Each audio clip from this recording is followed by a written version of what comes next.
Hi అండి అందరికీ. ఎలా ఉన్నారండి అందరూ? బాగున్నారా? నేను మీ రాజేష్ శ్రీనివాస్. ఈరోజు వీడియోలో నేను మీతో తోటకూరతో ఒక మంచి హెల్తీ రెసిపీని అయితే షేర్ చేసుకుందామని వచ్చేసానండి. ఈ రెసిపీకి నేను కొయ్య తోటకూర తీసుకున్నాను. ఇక్కడ హైదరాబాద్లో నార్మల్గా దొరికే తోటకూర అయితే నాకు అస్సలు ఇష్టం ఉండదు. ఎందుకు అదొక రకమైన పసరు వాసన సంథింగ్ అలా వస్తుంది. అందుకని చెప్పి నేను అది తీసుకోవట్లేదు. ఓన్లీ కొయ్య తోటకూర తీసుకుంటున్నాను. ఈ కొయ్య తోటకూరతో మన పేరెంట్స్, గ్రాండ్ పేరెంట్స్ చేసే తోటకూర ఫ్రైని నేను నా స్టైల్లో ఇంకొంచెం హెల్తీగా ఎలా చేస్తున్నానో మీతో చూపిస్తాను. మీతో షేర్ చేసుకుందామని అయితే మీ ముందుకు వచ్చేసాను. వీడియోని ఎక్కడ స్కిప్ చేయకుండా చూడండి. ఇప్పుడైతే మనం రెసిపీలోకి వెళ్ళిపోదాము. నేను కొయ్య తోటకూర తీసుకున్నాను. దాన్ని శుభ్రంగా కడిగి ఇలా సన్నగా అయితే కట్ చేశానన్నమాట. తర్వాత ఒక కడాయి తీసుకొని కడాయిలో ఆయిల్ వేసేసాను. ఆయిల్ హీట్ అయిన తర్వాత ఇలాగ తాలింపు గింజలు అయితే వేసేసానన్నమాట. ఈ తాలింపు గింజల్లో వెల్లుల్లి తీసుకున్నాను. వెల్లుల్లి చాలా మంచిదండి. సో ఎక్కువగానే తీసుకోండి. ఆ ఫ్లేవర్ అనేది చాలా బాగుంటుంది, వెల్లుల్లి ఫ్లేవరు. సో ఈ ఫ్రైకి ఎక్కువ వెల్లుల్లి ఉంటేనే బాగుంటుంది. అదే కాక ఈ వెల్లుల్లి మన గుండె ఆరోగ్యానికి కూడా చాలా మంచిది. సో తప్పకుండా వెల్లుల్లి ఎక్కువగానే తీసుకోండి. ఈ ఫ్రైలో బాగుంటుంది. కొంచెం ఎక్కువగానే తీసుకోండి. తర్వాత ఆనియన్స్ని ఇలా పెద్ద ముక్కలుగా కట్ చేసుకున్నాను. నేనైతే చిన్న ముక్కలు కట్ చేయలేదు, పెద్ద ముక్కలు కట్ చేసుకొని వేసాను. వీటిని కూడా ఎక్కువ ఫ్రై అవ్వనివ్వలేదండి.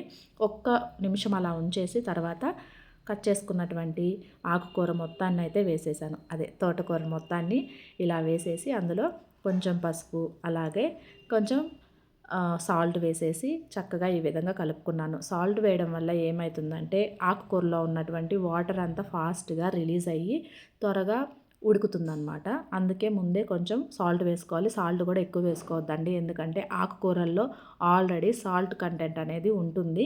అందుకు చూసుకొని కొంచెం తక్కువగానే వేసుకోండి. సరిపోకపోతే మనం లాస్ట్లో అడ్జస్ట్ చేసేసుకోవచ్చు. మనం ఈ ఆకుకూరని వారంలో 2-3 సార్లు అయినా తీసుకోవాలండి, మర్చిపోవద్దు. ఓన్లీ తోటకూరనే కాదు, ఏ ఆకుకూరనైనా కూడా తీసుకోండి. మన శరీరానికి ఎంతో మంచిది కదా. ఇంకా చూడండి, మూత పెట్టేశాను. మూత పెట్టిన తర్వాత ఎక్కువసేపు నేనైతే ఫ్రై అవ్వనివ్వలేదు, కొంచెం ఫ్రై అవ్వనిచ్చాను. ఈ విధంగా ఫ్రై అవ్వనిచ్చాను. తర్వాత ఇందులో నేను ముందుగానే నానబెట్టుకున్నాను పెసరపప్పుని. సో ఆ పెసరపప్పుని ఈ తోటకూరలో వేసేసాను. అలాగే పెసరపప్పుతో పాటు ఒక పెద్ద టొమాటో కూడా తీసుకున్నాను. ఆ టొమాటోని కూడా ఇందులో వేసి చక్కగా కలిపేశాను. ఇంకా ఇందులో ఎలాంటి వాటర్ని మీరు యాడ్ చేయొద్దు. ఆకుకూరలో ఉన్న వాటర్తోనే ఈ పెసరపప్పు అనేది కూడా ఉడుకుతుంది. అట్లానే పెసరపప్పు మెత్తగా ఉడకనవసరం లేదు, కొంచెము పప్పుగా ఉంటేనే బాగుంటుందన్నమాట. సో ఈ విధంగా అయితే నేను కలుపుకొని మూత పెట్టేశాను. మీరెవరైనా పెసరపప్పుతో ఇలా ట్రై చేశారా? తోటకూరని ఎప్పుడైనా ట్రై చేస్తే మాత్రం తప్పకుండా కామెంట్ బాక్స్లో కామెంట్ చేయండి. తర్వాత మూత పెట్టేశాను. ఇంకా నెక్స్ట్ ఇంకొక ప్యాన్ తీసుకొని ఆ ప్యాన్లో ఇలా పల్లీలను అయితే మీడియం ఫ్లేమ్లో పెట్టి మంచిగా ఫ్రై చేసుకున్నాను.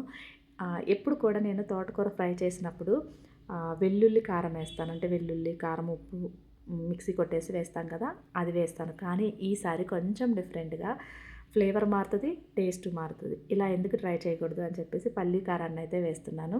పల్లీలు చక్కగా వేయించేసుకున్నాను. తర్వాత ఒక మిక్సీ జార్ తీసుకొని అందులో ఎండుమిరపకాయలు, ఉప్పు, ఫ్రై చేసుకున్నటువంటి పల్లీలు వేసి మిక్సీ పట్టేశాను. తర్వాత అలా మిక్సీ పట్టుకున్న తర్వాత వెల్లుల్లి కూడా వేసేసి ఒకసారి అలాగా పలసిచ్చేసానమాట. ఇంకా ఈ కారం అనేది డిఫరెంట్ టేస్ట్ని ఇచ్చింది. అంటే వెల్లిపాయ కారము దానికి తగ్గట్టు ఆ టేస్ట్ వేరుంటుంది.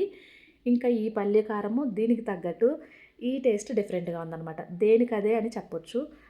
దానికంటే ఇది బాగుంది, దీనికంటే అది బాగుందని అయితే చెప్పడానికి లేదు, ఎందుకంటే దేని టేస్ట్ దానికే ఉండింది. ఇది కొత్తగా కొంచెం డిఫరెంట్గా చేశాను నేను. ఇలా పల్లి కారం ఎందుకు వేయకూడదు అనేసి ట్రై చేశాను. ఎలా వస్తుంది ఏంటి ఒకసారి చూద్దామని. టేస్ట్ అయితే చాలా అంటే చాలా బాగా వచ్చిందండి. చూడండి, ఈ విధంగా అయితే నాకు తోటకూర ఫ్రై అనేది రెడీ అయిపోయింది. మీరు ఎప్పుడైనా ఇలా ట్రై చేశారా?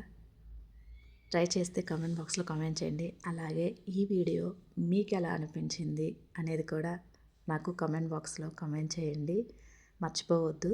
Thank you for watching. Take care. Bye.